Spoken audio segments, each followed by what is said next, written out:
Efirdə Sağlam Səhətin Saatıdır və qonağımız endokrinoloq Hidayət Məmmədzadədir. Xoş gəlibsiniz, doktor. Təşəkkür edirəm. Və biz qonağımızla hormonlar və hormon balansı haqqında söhbət aparacağıq.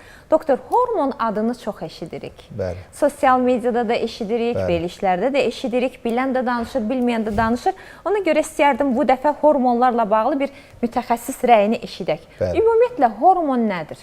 Təşəkkür edirəm Könül xanım. Hər kəsə salam verirəm. Çox gözəl veriliş aparırsınız. Çox gözəl aktual mövzulara toxunursunuz. Təşəkkür edirəm sizə. Təbii ki, hormon haqqında çox eşidirik. Bəli. Hər yerdə qarşımıza çıxır. Hormonal xəstəlik, hormonal xəstəliklər, Hormon hormonal problemlər, dərmanları. hormonal dərmanlar. Amma axı bu nə olan şeydir? Bunu bilirsiniz çünki bu biraz gözü görünməyən bir şey olduğu üçün, obyektiv bir şey olmadığı üçün onu biraz təsəvvür etməyimiz lazımdır. Hormon bədənimizdə olan bioloji aktiv maddələrdir. Bu bədəndə daxili sekresiya vəzləri dediyimiz orqanlar tərəfindən istehsal olunur. Yəni bir kimyəvi maddədir. Bu əslində qalsa çox böyük bir anlayışdır və ilk hormonlarımız əslində qalsa bağırsaqda kəşf olunub. Yəni 1902-ci ildə bağırsaq hormonları aşkar olunubdur və bağırsaq bədənin ikinci beynidir. İlk hormonlar oradan başlayıb yoxlanmağa, tədqiq olunmağa və s. Bizim bədənimizdə aktiv iş görən çox sayda hormonlar var, amma daha çox aktiv iş görən 70-ə qədər bildiyimiz hormon var bilinən. Bu yəni hormonun fərqli xüsusiyyəti odur ki, özəlliyi. Bu deyək, misal üçün, tiroid vəzindən, misal üçün, ya hipofiz vəzindən istehsal olunur. İstehsal olunduğu mənbədən uzaq məsafədə olan orqanın işinə təsir edir. Yəni, hipofiz vəzindən istehsal olunur, böyrəkçi vəzi idarə edir, qalxanvari vəzi idarə edir, xəyalları idarə edir, cinsiyyət üzvlərini və yaxud da yumurtalıqları idarə edir. Yəni, özündən kənarda hədəf orqanlar dediyimiz orqanlara işarə təsir edən və xüsusi daxili sekresiya vəzlərində istehsal olunan kimyəvi bioloji aktiv maddelər deyilir hormonlar.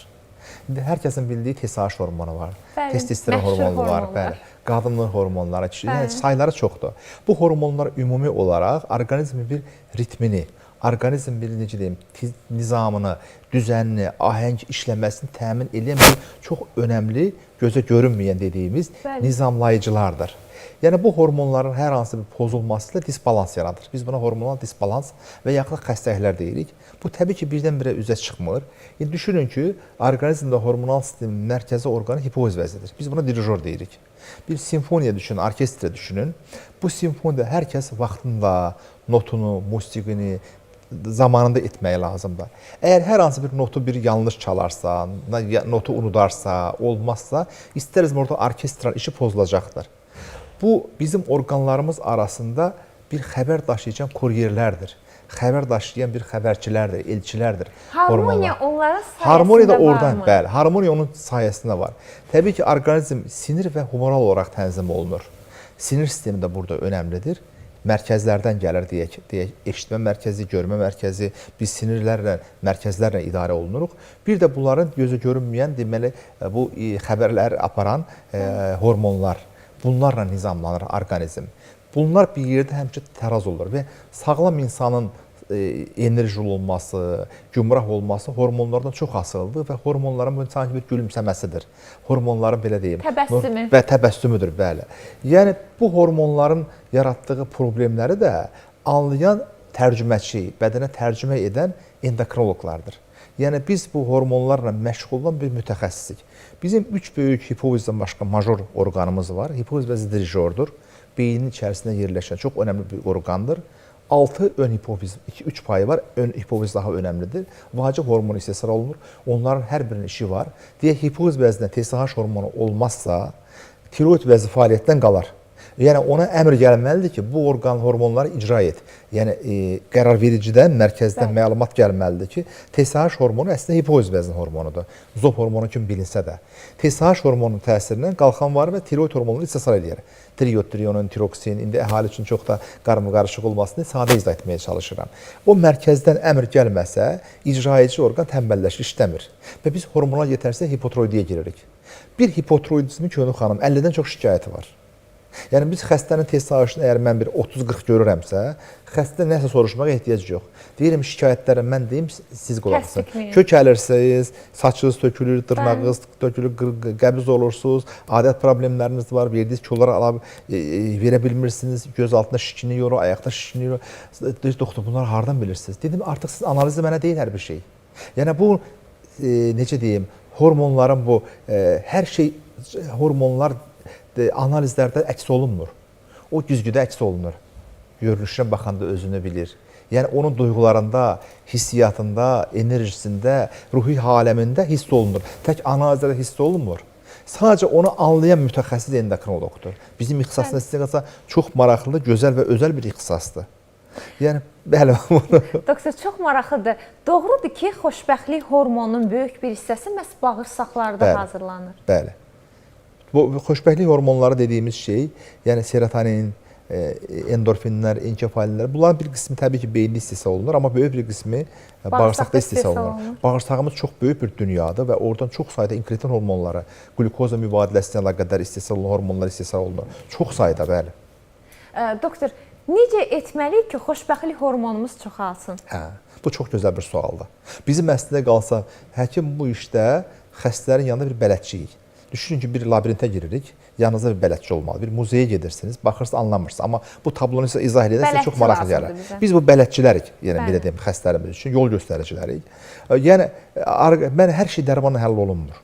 Mən xəstələrimizə, hər zaman pasiyentlərimə az da olsa həyat tərz dəyişikliklərini vaxt imkanı daxilində çatdırmağa çalışıram. Həkimlik təkcə dərman yazma, resept yazmaq deyil. Bizim yazdığımız dərman, demək ki, etiraf edək ki, dərman çox yazılır. Gərəksiz yerə yazılır. Çox sayda bu xətaları da biz görməkdəyik. Bunu etiraf etməyimiz lazımdır. Yəni, çox dərman olmaz. Xəstəyə dərman fövqəladə hallarda və lazım olan halda yazılmalıdır. Tiroid hormonu yoxdur. Bəli, ona dərman yazmaq lazımdır. Amma bu dərmanın yanına götürüb 10 dənə bioloji aktiv əlavə, gərəksiz şeylər yazmaq olmaz. Vitaminlərə, komplekslərə xəstəyə yükləmək olmaz. Gərəkən 1 və ya 2 dərman yazarıq biz.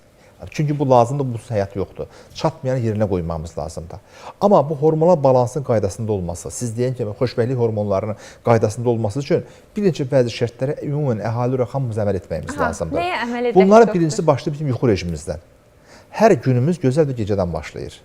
Gecə yuxusuz qalmışsınızsa, az yatmışsınızsa, hormonlar qaydasında olmayacaq, sinir sisteminin qaydasında olmayacaq. Bu qədər asılıdır yuxudan, doktor. Bəli. Gecə normal yatmayan bir insan gündüz yuxulu olacaq, faydalı iş qabiliyyəti düşəcək, əsəbi olacaq, otduğu yerdə yatacaq. Yəni artıq o gününüzün də gündəlik iş fəaliyyətdə qaydasında olmayacaq, hormonlar qaydasında olmayacaq. Düşünün ki, yuxunun xronotipi çox önəmlidir. Siz gecə saat 3-də yatıb, gündüz saat 3-də də dura bilərsiniz. Amma doğru deyil. Yuxunun keyfiyyəti, müddəti, saatı, xronotipi çox vacibdir. Ən gec nə vaxt yataq, doktor? 12-də. 12-də mütləq yatmaq lazım. Mən həmişə pasiyentlərimə deyim ki, 12-dən çox xərəfə qalmayın. Çünki həyat zaman dəyişir. Düşünün ki, əvvəllər günəş saatın olmadığı zamanlarda insanlar günəşlə yatıb, günəşlə durardılar. Bir Alman atalar sözü var, toyuqla yat, xoruzla dur. Yəni toyuq tez yatır, xoruz tez erkən oyanır. Çünki səhər-səhər biz bəzi hormonlarımız var ki, onlar gecə yuxuda sekresiya olunur. Gümrahlıq hormonları. Dərin yuxu fazası lazımdır ki, onlar sekresiya olunsun. Böyümə hormonu kimi. Səhər tezdən deyək, mutluluq hormonları, xoşbəxtlik hormonları, enerji, güc hormonları, cins hormonları yüksək səviyyədə olur. Səhər-səhər. Biz o yuxu rejimini pozarıqsa, o tarazlığı pozarıq. Bu orqanizm biologiyasına bir aykırıdır, müdaxilədir. Nə qədər bir-birindən asılıdır? Bir-birinə çox bağlıdır. Yəni yuxu rejimin qaydasında olmağa, normal saat, yəni müəyyən olunur ki, 9 saatdan çox yatmaq da zərərlidir. Araşdırmalar zamanı. Orta yaşlı bir insanın 7-8 saat yuxu almağı lazımdır. Axşam gecə saatında melatonin hormonunun işə düşməsi üçün mən xəstə edirəm, pəncərələrə bağlayın, səssizlik, parlaq işıq olmasın, sizi qıcıqlandıran səs olmasın, çalışın saat 12-də yatın. Yəni, əslində qalsa şəhər yatmır, xüsusən megapolis şəhərlərdə, böyük şəhərlərdə insanlar bütün sosial mediada, telefonda, kompüterdə, filmə baxır. Bu orqanizm biologiyasına zidd olacaq bir hərəkətdir və hormonal disbalans başlayır. Orqanizm biraz dözür, sonra artıq bir problemlər başlayır. Yuxumuzu düzəltdik, sonra nəyə diqqət edək? Çox gözəl bir addım atmış olursunuz. Əgər 21 gün istənilən bir halda insan, əgər 21 gün ərzində eyni hərəkət edərsə, orqanizm artıq onu vərdiş halına alacaqdır. Siz 21 gün tez yatmağa vərdiş edərsiniz, 22 gün yuxunuz gələcəkdir. Həm də yorulmaq üçün nə lazımdır? Normal yatmaq üçün yorulmaq lazımdır. Fizik aktivlik. Düşünün, bütün gün evdə oturub seriala baxan bir insan yorulmayacaq, axşam yuxusu gəlməyəcək. Artıq gecə ilə gündüzün yerini qarışdıracaq. İkinci vacib fəaliyyət nədir? Fizik aktivlik. Açıq havada olmaq. Yəni fizik fəaliyyət, idman sağlamlığın rəhnidir. Doktor, gəlin buna da bir aydınlıq gətirin. Baxın, biz belə danışanda izləyicilərimiz yazırlar ki, səhərdən açılandan axşama qədər biz ayaq üstündəyik. Misal üçün, səhər tezdən 7-dən durub işə getmişik, işləmişik. Axşam saat 8-də 9-da gəlmişik evə, metro minmişik, avtobusa minmişik. Yəni bizim də fizik aktiv O bizim bazal metabolizmamızda. O müəyyən qədər təsiri var. Amma tam idman o deyil. Siz axşam deyək, misal üçün, yaxşı olar ki, səhər-səhər erkən duran insan səhər idman etsin. Səhər, misal üçün, əgər imkanı varsa üzməyə getsin. Bu çox gözəl təsir edə bilər. Axşam ki, evə gəldi, ən azı gəzinti. İndi orta yaşda bir insan üçün ən yaxşı bir insan açıq havada gəzməkdir. Yəni, biz qapalı idman zallarında olan idmandan açıq hava bir deyil. Açıq havada olanda insanın əhvalı yaxşılaşır, ətrafa baxır, özgüvəni artır, özünə inam hissi artır, günəşdən vitamin D alır və s. Yəni açıq hava. Günün yəni ki, uyğun vaxtlarında, səhər saatlarında, yaxud da axşam saatları, yəni indi isti yay fəslinə doğru gedirik, günəşdən qorunmaqdan ötəri sabah səhər saatları və axşam vaxtları, axşam yeməkdən sonra çox gözəl olar ki, yəni ki, açıq havada olub fiziki var. Amma bu bir gün, 2 gün deyil. Gündəlik mütəmadi bizim rutinimizə daxil olmalıdır. Həyat tərzimizə çevrilməlidir. Mən gündəlik xanımlar çox vaxt deyir, doktor, mən evdə dayanmıram, bütün gün mətbəxdə çalışmışdım. O gündəlik metabolizm olmur. Rahat hava şəraitində olmur, rahat krasovkada, rahat qiyafətdə, açıq havada gəzmək lazım, idman etmək lazım. Bu orqanizm üçün çox müsbət təsir edir. O cümlədən bizim xoşbəxtlik hormonlarımızı artırır. İkinci qidalanma. Yəni biz yediklərimizdən ibarətik. Nə yeyirsə o yox. Bütün gün fast food qidalar, yəni paketlənmiş, bükülmüş qidalar hamısı ticari məqsədlərlə istehsal olunur. Çox istehlak, çox gəlir deməkdir. Biznesin qaydası bu. O baxımdan biz çalışmalıyıq ki, orqanik, təbii, sağlam qidalanaq. Bu qidalanma çox mühümdür. Acmadıqca yemək lazım. Su çox içmək lazım. Yəni gün ərzində orta çəkidə bir insana 2 litr suya ehtiyacı var. Bətən susuz qalmamalıdır. Xüsusən aktiv beyinlə yaddaş lazım olacaq. Necə deyim, fiziki eyni zamanda zehni iş görən insanlar üçün çox mühümdür su içmək. Yəni normal su içmək, onun da qaydası var, gigiyenası var. Necə içmək lazımdır? Yeməkdən qabaq içilməlidir. Qurtum-qurtum oturaraq içilməlidir. Qazlı sular, enerji dəyəri yüksək olan içkilər su yerinə keçilməlidir. Xüsusən çay dəstgahı, yanında tatlılar, şirinlər olmamalıdır. Şəkər bədən üçün toksik bir qidadır. Şəkəri qidadan qaçmağımız lazımdır. Bu əslində qalsa hər bir kəsin əməl etməli olduğu şeylərdir. Yəni açıq havada olmaq, doğru düzgün qidalanmaq, tez yatmaq, hər birinizin əməl etməli şeylər. Təsəvvür edin, bu ahəngdarlıq içərisində bizim hormonlarımız necə xoşbəxt olur. Və insana yansıyır o. Doktor, bax bu dediyinizi bugündən kimsə edərsə, özünü daha xoşbəxt hiss edəcəkmi? Hər şey, mən çalışdığım da budur. Hər şeyə rağmen yenə də xoşbəxt. Çox xəstəliklər geri gedər. Çox xəstəliklər geri gedər. İndi təsəvvür edin ki, insanlar səhər yerindən durdu, nə bilim, bulkudan, tatlıdan atışdırma, ayaq üstü yemək olmaz. Məsələn, gün orta vaxtı yemək, bu da əslində qalsa bizim biologiyamıza ziddir. Səhər və axşam yemək daha sağlıqlıdır. Ara yeməklər doğru bir şey deyil. Gündə 2 dəfə yemək lazımdır. Bəli, əslində qalsa tam doğrusu budur. İndi uşaqlar başqa, uşaqlara qatmıram. Mən orta yaşlı adamlar məsləhət görürəm. Yəni onlara ümumi qidalanmanın ümumi prinsiplərini anladıram. Deyək, bəzən diyet həkimləri, diyetisyenlər verirlər günə 3 ana öğün, 3 ara öğün, ara bunu. Bu nə qədər eləyəcək? Uzaqbaşı 1 ay. Uzaqbaşı 1 ay edəcək. Sonra bunu sürdürüb davam edə bilməyəcək bunu. O baxımdan normal şəkildə orqanik təbii qidalardan səhər və axşam yemək daha yaxşıdır. Günorta yemək sonralar. Bir də deyirlər ki, saat 12-dən sonra yeyin, ilk yeməyiniz 12-də olsun. Nə vaxtınız o vaxtda? Səhər yeməyinə çox bir şey, orqanik. Yemək yeməyək. Yəni acmırsınız, nə yeyəsiniz ki? Uşaqları zorla yedizdirir. Yox, uşaqlar başqa. Uşaqlar tez-tez acır. Uşaqlar tez-tez acır, yemək istəyir. Amma təbii ki, onlara da orqanik. Uşaqları acmamış yenə yedizdiririk ki, saat 2-də yeməyinin vaxtıdır, bir tək yeməlisən. Çünki o deyək, misal üçün bir konfet yedi, onun arada iştahı, şəkər güzgüsü deyilən bir şey var, iştahı tənzimləyən glukozadır. Glukoza düşürsə, insan acır. Uşaq bir dənə şəkər qidanı qəbul etdi, glukoza qatdı, iştahı olmayacaqdır. Onun acma fürsəti vermək lazımdır. Bu böyüklərə də aiddir, doktor. Yəni acırsa yeməlidir, acmasa yeməmək lazım. Amma səhər tez yerindən duranda insana mütləq su lazımdır, su içir. Məsələn, səhər idmanını etdi, erkən yerindən durdu, axşam tez yatıb, səhər idmanını etdi, üzməyə getdi, gəzməyə getdi, sonra gəldi qəşəng bir duş aldı, gözəl bir səhər yeməyi yedi. Nə qədər gözəl bir şeydir, deyilmi? Yəni səhər yeməyində pendiridir, qatığıdır, qaymağıdır, təbii orqanik qidalardan qozdur, fındıqdır, zeytundur, amma çörəkdir, deyək, paketlənmiş, bükülmüş qidalardır, deyək, fast food qidalardır. Bundan qaçmaq lazım. Yəni orqanik qidalanma. Bunu əgər yumurtanı yeyirsə, yumurtadan bir düşünün, bir hüceyrədir. Yumurtadan bir cücə çıxır. İçinə görə nə qədər vitamin var, nə qədər kalitəli bir qidadır. Və bu adam axşama qədər ac tox qalar. Yəni onu acdırmaz. Amma bulku yesə 1 saat keçməmiş yenidən azacaqdır. Çünki şəkəri qalxdı, avtomatik düşdü, reaktiv hipoglisemiya girir, yeməyə qarşı əl-ayağı titrir, yemək istəyir, təzədən yemək istəyir. Çünki şəkərli qidalardan yedi onun üçün. Şəkərli qidadan qaçmaq lazımdır. Tək bununla da bitmir. Qidalanma da işin mühüm bir hissəsi olsa da, növbəti şey stressdir. Stresi əsas yaradan şeylərdən biri də daha vacib məsələlərdən bir məqam da televiziyadır, filmlərdir, bəd xəbərlərdir. Yəni açırsınız, düşünün, xəbərlərə qulaq asırıq. Bir neçə vacib ölkə rəsmi xəbərlərdən sonra filan yer partladı, dağıldı, uçdu. Düzdür, bunlar deyilməlidir, işin gərəyi bunlar deyil. Amma bunlar insan orqanizminə nə qədər psixoloji təsir edir. Sağlam bədəndə sağlamlıq olar. Biz aldığımız neqativ bəd xəbərləri orqanizm tərəfindən, biz çünki insanıq. Biz yəni şuurlu bir insanıq. Bir dəfə öz halımıza seviləndə, bir dəfə başqasının halına sevinirik. Bir dəfə başqasının halına kədərləndə öz halımıza qəmlənirik. Psixoloji olaraq biz deyək, hər hansı bir yanğın oldu, partlayış oldu. Uşaq, biz çox üzülürük, stres keçiririk psixoloji olaraq. Biz siz doktor, mən də öz sahəmdən deyə bilərəm. Sosial mediada çox qalmamalıyıq, sosial mediada və yaxud da televizorda.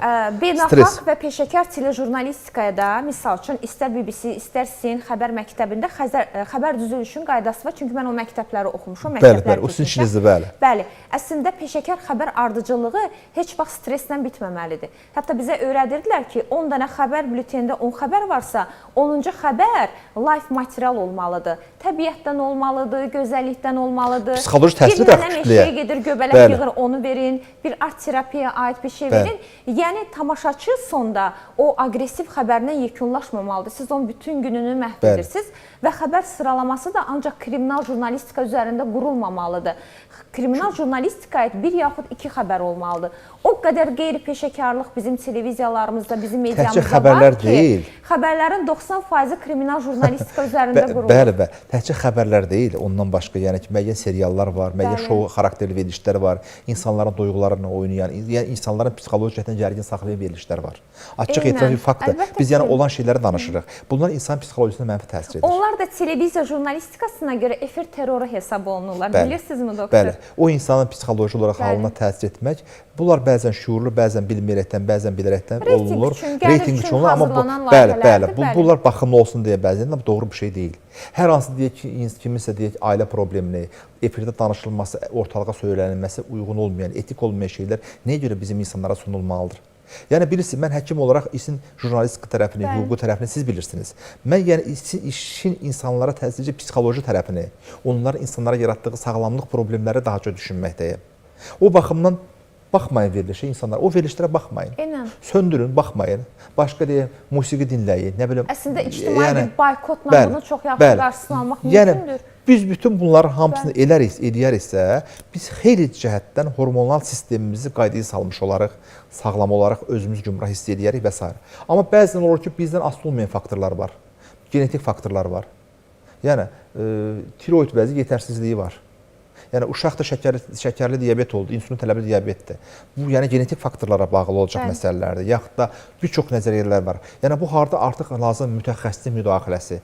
Doğru düzgün diaqnoz və doğru düzgün diaqnoz əsasında aparılan düzgün müalicə. Yəni, endokrin xəstəliyin səbəbləri çoxdur. Amma hormonların qaydasında olması üçün bizdən asılı olacaq həyat tərzi dəyişiklikləri mütləq şəkildə etməyimiz lazımdır. Bu, təzyiq xəstəsi olsun, şəkər xəstəsi olsun, hər birimizə aiddir. Xəstə olsun və ya olmasın, sağlamlığımızı qorumaq üçün. Doktor, bəs sevginin heç rolu yoxdur? Bayaqdan gözləyirəm gəlib sevgiyə təsəvvür edin ki, psixoloji məqamlara deyərkən, bəli, işimiz biraz o kriminal jurnalistikaya qayıdır. Yəni, əlbəttə, danışmaq, dostların əhatəsində olmaq. Məhnət sizin verilişlərdə bir müsahibə almışlar məndə. Alzheimer xəstəliyi, deyək, misal üçün, sivil ölkələrdə artır. Nə üçün? Çünki xüsusən yaşlı insanlarda, bilirsiniz ki, Önür xanım, yaşlılıq finaldır. İnsan bilir ki, artıq bəlli bir yaşı gəlir, həyat əbədi deyil. Bu insan sosial mühit, sosiallıq Avropa ölkələrində xüsusən böyük bir problemdir. Yəni, insanın ətrafı ilə, qonşusu ilə, qohumu ilə getmək, gəlmək, danışmaq, yaşlılarla, öz həmyaşlılarla söhbət etmək nə qədər insan psixolojisi müsbət təsir edir. Hətta Alzheimer xəstəliyinin biri qarşısını alır. Yəni, bizim sosial əhatəmiz, çevrəmiz çox mühüm əhəmiyyət kəsb edir. Dostlarla söhbət, xüsusən yaşlı insan düşünün, axşam tərəfi yeməkdən gedib parkda gəzir, yaşlılarla domino oynayır, şən ovqatdan, nə bilim, söhbət edir. Bu nə qədər ona müsbət təsir edir. Yəni, hətta həmçinin sevgi, insanla bir-birinə xoş söz demək, yəni təbəssüm etmək. Təbəssüm özü bir sədəqədir. Yəni ətrafındakı insana, yəni məndən sənə zərər yoxdur deməkdir. Nə qədər xoş aura yaradır bu insanda. Doktor, sevgi sırf hormonla bağlıdırmı? Bir dəfə belə bir yazı oxumuşdum. Yazıda qeyd olunmuşdu ki, əslində bizim bildiyimiz sevgi, eşq, məhəbbət bu əslində heç də biz bildiyimiz kimi deyil və sevgi heç də ürəkdə yaranmır. Bu hormonlara bağlıdır və hormonun ömrü 3 il olduğuna görə sevginin ömrü də 3 ildir. 3 ilə sevgi bitir. Yox, subyektiv və nisbi bir şeydir. İstərdim mütəxəssis olaraq, bir hormon mütəxəssisi olaraq bunu da aydınlıq İnsan gətirəsiniz. psixologiyası çox dəyişkəndir və bir müddətdən sonra o sevgi, əgər ailə qurulursa, o qarşılıqlı hörmətə çevrilir. Yəni, insan psixologiyası çox dəyişkəndir. Sevgi təkcə deyək, qadına, xanıma, yaxud da kişiyə qarşı olmur. Anıya sevgi var, xalqa, ölkəyə, millətə sevgi var, bayrağa sevgi var. O çox geniş bir anlayışdır əslində qalsa. Kişi qadın sevgisindən danışarıqsa. İşte hormonlar oradadır. Yəni təsəvvür edin ki, hormonal balansı pozulmuş, hipogonadizm deyə tip dilidir, istər qadın ya da istər kişi hormonları azalmış bir insanda təbii ki, o sevgi potensiyası, o gücü olmayacaqdır. Gənclərdə nə üçün artıq? Bu da sağlamlıqla bağlıdır, doktor. Əlbəttə, gənclərdə hormonal balans, hormonal xüsusən gənc həyatlarda, yeniyetmələrdə çox yüksək olduğu üçün hormonal status, onlarda o aşiq olma, o elektriklənmə daha çox olur biz görməkdə. Daha möhtəşəm olur, daha gənc yaşlarda. Düzdür, insan sosial bir varlıqdır, hər zaman insan həyatında sevgi var. İnsan özü sevgi ilə yaradılmış bir varlıqdır. Çünki biz hər zaman övladımıza, ata-anamıza, yaxınlarımıza, yaşlı insanlar, nəvələrinə hər zaman sevgi var. Bu, yəni, müqayisə olunmaz bir hissdir. Amma sizin dediyiniz seksual istək və cinsi münasibətlərdə hormonlar müstəsna əhəmiyyəti var. Bəzən bu psixoloji təsirdən bir problem yarana bilər bəzi insanda. Amma hormonal statusu qaydasında olmalıdır ki, bu insanda qadın-kişi münasibətləri olsun. Burada sinir hormonal tənzim çox önəmlidir. Bildiyimiz o bədi təsəvvürlərdəki sevgi yoxdur o zaman, doktor? Bilirsiniz, indiki dövr dəyişib. İndi bu saatki dövrümüzdə Leyli Məcnun məhəbbəti yoxdur. Yəni, indiki dövr çox fərqli bir dövrdür. Yəni, indiki dövr çox dəyişilib. Biraz müəyyən qədər, yəni, əvvəlki illərdən kimi deyil insanlar. İnsan digital bir həyat yaşayır. Yəni, o Aşıq Ələsgərin sazındakı sevgi yoxdurmu əslində? Yox, axtarsaq tapa bilərik onlara. Mən amma həkim kimi onu demək istəyirəm. Yəni, deyək, qadın olmaq hər bir kəsin haqqı. Sevmək, sevilmək hər bir kəsin haqqı. Amma bəzən, misal üçün, cinsi istəksizlik var, yaxud da hər hansı bir problem varsa, insan bunu özünə hiss edirsə, mütləq bunun bir mütəxəssislə məsləhətləşmək lazımdır. Cinsi hormonlara aşağı olan insana deyək bir kişidir, mütləq bir elektrik disfunksiyası olacaqdır. Ya qadınsa mütləq bir adət qadın problemi olacaqdır. İstəsə bir ana ola bilməyəcəkdir. Yəni hormonlar çox mühümdür. Yəni təsəvvür edin, hipofiz bəzinə gələn hormonların təsirindən kişilərdə testosteron, qadınlarda, yumurtalıqlarda estrogen hormonları hazırlanır. Bu hormonların müəyyən balans tərzi altında insan əgər sinir sistemində qaydasındansa mütləq bir xariqələr yaranır. Əgər hər hansı bir əsirlik varsa, hormon çatışmazlığı varsa, o insana cinsi istəyi də düşür, həyat eşqi də düşür, bunlara ürək-damar riskləri artır. Yəni təkcə sevgi qadın çox problemlər başlayır. Bəzən deyək, misal üçün, olur bizdə xəstələr ki, hipogonadizmdir, deyək, müəyyən problemi var. Bu o adama biz necə tiroid hormonu çatmada yerinə qoyduğumuz kimi cinsi hormonlar vermək məcburiyyətindəyik ki, bu ayaqda dursun. Təkcə onun deyək, o cinsi, o insan olaraq hissiyatından başqa bunun osteoporoz üçün, sümük sağlamlığı üçün, ürək sağlamlığı üçün bu lazımdır. Hipogonadik xəstə gənc yaşlarda infarkt olur, insult olur, ürək-damar xəstəlikləri həyatını itirir. Yəni cinsi hormonumuz bu qədər təsir edir. Əlbəttə. Qadınlarda düşünün ki, adət pozulana qədər, yəni menopoz adəti kəsilənə qədər, menopoza qədər ürək-damar riskləri çox aşağıdır. Amma 50 yaşdan sonra qadınlarda infarkt, insult riski, ürək-damar hadisələri kişilərdə keçir. Nə üçün? Çünki onların qoruyucu məyəkləri var. O hormonlar qadın hormonlarıdır. Qadın hormonları qoymur qadın 50 yaşa qədər infarkt keçirsin. Amma 50 yaşdan sonra hormonlar azalır. Osteoporoz başlayır, ürək-damar riskləri başlayır və hormon budur. Nə qədər önəmli çox önəmlidir. Amma bu hormon yetə bəzən olur ki, qadın 30 yaşında, 35 yaşında, gənc yaşdan adətdən kəsilir. Bu qadınlar adətdən kəsildiyi üçün endokrinoloqa gəlməlidirlər, gəlmirlər. Amma biz bunlar elə də bilərik ki, bunlar 50 yaşa qədər adət görə bilirlər. Hormonal əvəzedici terapiya verərik. Təbii ki, uyğun dozlarda, uyğun araşdırdıqdan sonra onlar qadınlıqlarını yaşaya bilirlər. Qadın adəti kəsildirsə, yaxud müəyyən müstəbdən cərrahi olaraq yumurtalığa çıxarılırsa, 35 yaşdan girir menopoza. Artıq 35 yaşlı qadının riski 50 yaşlı olan qadında eynidir. Niyə olsun? Amma bunun müalicəsi var. Yəni, bu hormonal dizbalansın da mütəxəssisi var. Heç nə çarəsiz deyil. Bu işdə endokrinoloqlar var. Mütəxəssisə müraciət etmək lazımdır. Doktor, doğrudur ki, hormonal dərmanlar kökəldir. Belə bir şəhər həstanəsi. Doğru düzgün verilmək kökəltmir, məhv edir insana. Doğru düzgün verilməzsə. Amma doğru düzgün verilərsə insanın həyatı qurtarır. Düşünün ki, insülin hormonu kəşf olundu, artıq tip 1 diabetik xəstələr üçün həyat başlandı. Amma o uşaqlar insülin kəşf olunana qədər ölürdülər. İnsülin terapiyası özü də əvəzedici hormonal terapiyadır, verməyəkmi? Ya tiroid hormonu kəsəkmi? Tiroid hormonu olmadan insan 4 ay yaşaya bilər. Doktor, bəs hamiləlikdən qorunmaq üçün ginekologların təyin etdiyi hormonal dərmanlardır. Risklidir. Ölçüb içmək lazımdır. Çünki məmə kanseri riskini artıra bilir. Süd vəzi. Bəli. Daha başqa qoruyucu alternativ tədbirlər ola bilər. Yaxud da təbii ki, bunlar da ətraflı araşdırılaraq, yoxlanılaraq verilməlidir. Risk olan, deyək, süd vəzinin müəyyən bir riskləri olan, yaxud da müəyyən onun əhali üçün bizə qulaq asın, tək tibbi işləmə aid deyil. Ona görə çox dərin tibbi, sadə anlaşılan dildə həmişə danışmağa çalışıram. Riskləri olan xəstələrə verməmək lazım. Çox maraqlıdır. Doktor, bir də belə bir söz var. Deyirlər ki, əsl sevgi 40 yaşından sonra gəlir. Bunun da hormonlarla bir əlaqəsi ola bilərmi? Yox, o biraz müdriklik çağına, insanın psixologiyasına əlaqədar bir məsələdir. Psixologiyasından bağlı bir şeydir. Bəzən insanlar görürsünüz, gənc yaşlarda deyək, 20 yaşında, 22 yaşında və hormonların tövqən etdiyi dövrdə artıq aşiq olma ehtiyacımı, hissimi deyim, o qədər yüksək olur ki, bəzən hətta qız qaçırır, ailə qurur, sonra baxıb görür, yox, tamam başqa-başqa dünyanın insanlarıdır. Bəzən belə şeylər də olur. Ona görə hər zaman hormonların özlərini də belə sinir sistemi idarə edir. Onu deyə bilərəm hətta. Yəni sinir sistemimizin, beynimiz çox önəmlidir və çox mükəmməldir. Yəni heç bir dünyada bir kompüterlə, ChatGPT ilə, heç bir şeylə müqayisə etmə insan beynini. İnsan beyni çox mükəmməl yaradılmışdır. Mən tibbi oxuduqca, bu işin içərisinə girdikcə, hormonları analiz etdikcə, öyrəndikcə, yəni həqiqətən bizi yaradanın nə qədər mükəmməl bir əsər ortaya qoyduğunu, nə qədər ahəngdarlıqla bu işi, həssaslıq yaratdığını şahid oluram. Yəni inanmamaq mümkün deyil. İnanclı insanlar üçün, yəni insan bədəni çox böyük bir dərsdir. Çox böyük bir örnəkdir. Doktor, bəs qərar verdiyimiz zaman ağlımızı yoxsa ürəyimizi dinləyək? Təbii ürək bir əzələvi orqandır, amma ürəyin fərqli bir şeyi var Gönül xanım. Ürəyin içində özünə məxsus olan sinir düyünləri var. Heç bir orqanda yoxdur bu. Ayrıca sinir düyünləri olsun, avtonom sinir sistemi olsun ürəkdə. Yəni ürəyin özündə bir dünya var. Muxtar Respublikada elədir. Sanki. Yəni içində onun bir dünya var. Sinir sistemi onun özünün içərisindədir. Düşünün, hamilənin 7-ci həftəsindən döyünür ömür boyu. Dayanırsa insan ölür. Bu cür bir vəfalı bir orqanımız var. Biz hər zaman ürəklə sevdim, ürəklə gördüm, aşiq oldum, ürəkdən ağladım. Yəni ürəyim sıxıldı, ürəyim açıldı. Yəni bu sinir sisteminin müxtəlif insanların verdiyi təzahürləridir. Amma təbii ki, yenə də bu hormonlar və sinir sistemimizlə bağlı olacaq duyğular da, hisslərdir. Doktor, son salonda söhbətimizi yekunlaşdırmaq istəyirəm. Bizim cəmiyyətimizdə... Söhbət hər zaman xoşdur. Sanki səmimi evdə söhbət edirik. Çox sağ olun, qarşılıqlıdır. Bizim cəmiyyətimizdə həkimlərlə bağlı bir təsəvvür var. Biz düşünürük ki, həkimlər sadəcə resept yazmaq üçündür, yaxud əməliyyat etmək üçündür, emosiyaları yoxdur, duyğuları yoxdur, həkimlər romantik olanmaz, həkim sevəməz. Belə bir həkimlərlə bağlı sanki bir robotmuş kimi bir təsəvvürümüz var. Əslində necədir həkimlər? Yox, bilirsiniz, belə deyim. Yəni, həkim də bir insandır. Biz artıq istər-istəməz bu problemli insanlarla məşğul olduğumuz üçün bu iş biraz avtomatlaşır və biz alışırıq, işimizi bildiyimiz üçün rahatlaşırıq. Mən yəni xəstə içəri girəndə belə artıq bizə aydın olur ki, bunlarda nə ola bilir? Təcrübə. Təsəvvür 30 ilə yaxın mənim bir təcrübəm var. Gün ərzində onlarla, ayda yüzlərlə, ildə minlərlə, yəni az qala ölkənin yarısı mən tanıyıram.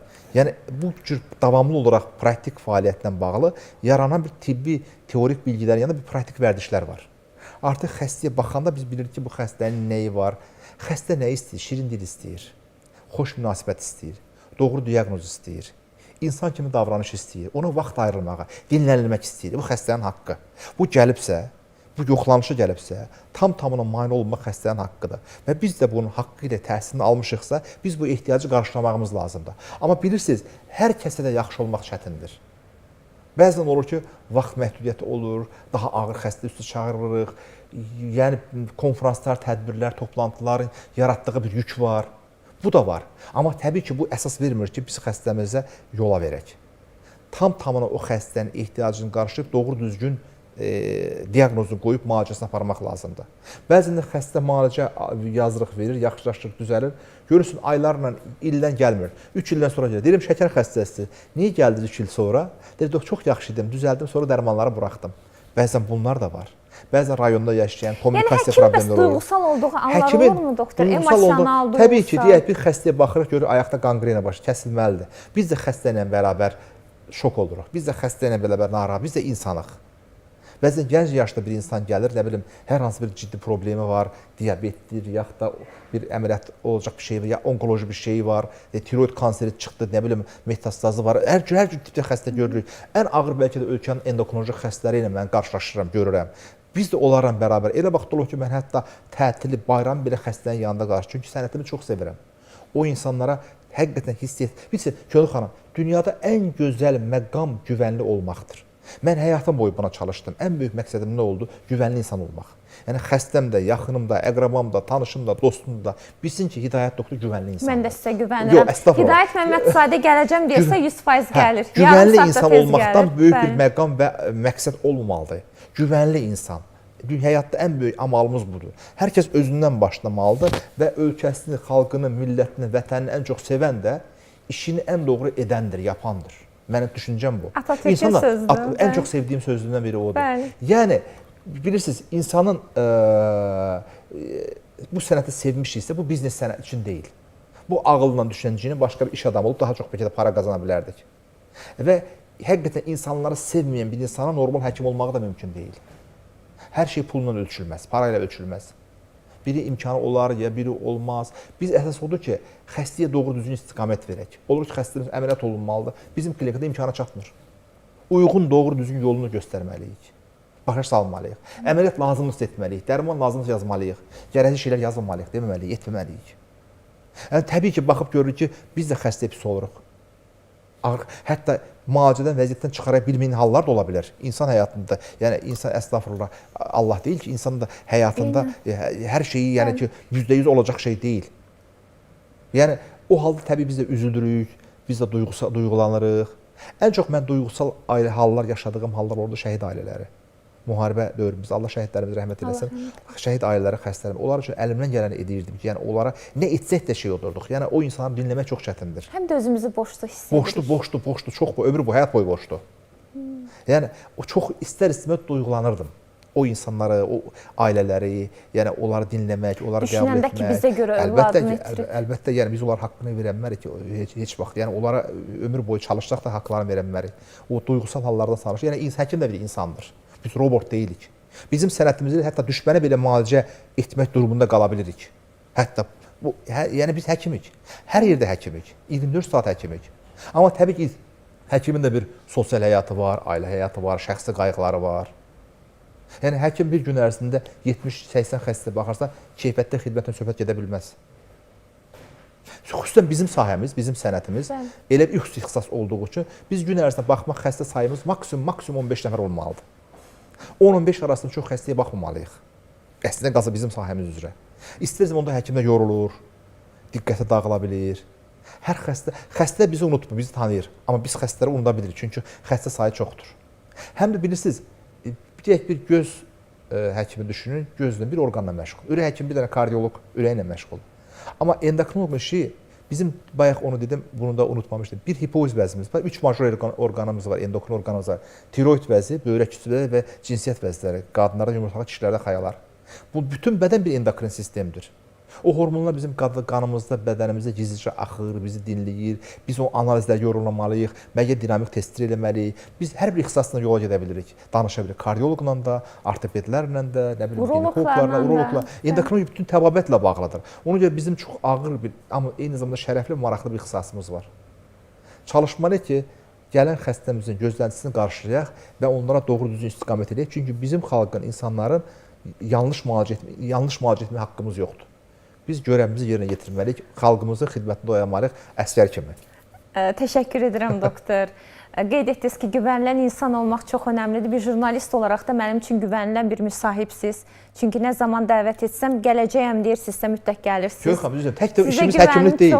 Biz həm də eğitimlə, tədrislə məşğuluq. Gənc nəsil yetişdirməliyik, asistan, rezident yetişdirməliyik. Gələcək həkimlərə ötürməliyik təcrübəmizi, nəsillərə ötürməliyik. Ən böyük tərbiyədə nümunə olmağı bacarmaq. Mən necə həkiməmsə, mənə baxın, mənim asistanım, rezidentim mənə baxın. Yəni, ən böyük tərbiyə nümunə olmaqda. Yəni, araşdırmalar, məqalələr, kitablar. Yəni, tək işimiz xəstə baxmaq deyil ki. Amma təbii ki, bizim iş şirkimiz həkim Yəni bizim adımız həkimdir. Hamı da Hidayət həkim. Mən ən xoşulan mənə o cür müraciətdir. Həm də Hidayət Məmmədzadən artıq bir məktəbi də var deyə bilərik. Özünüz, öz yolunuz, öz məktəbiniz var. Gəldiyinizə görə təşəkkür edirəm doktor. Çox sağ olun.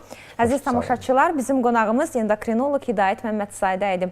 Sizinlə isə sağollaşırıq. Yenidən görüşünüzə gəlmək ümidi ilə ayrılırıq. Sağ olun, sağlıqla qalın.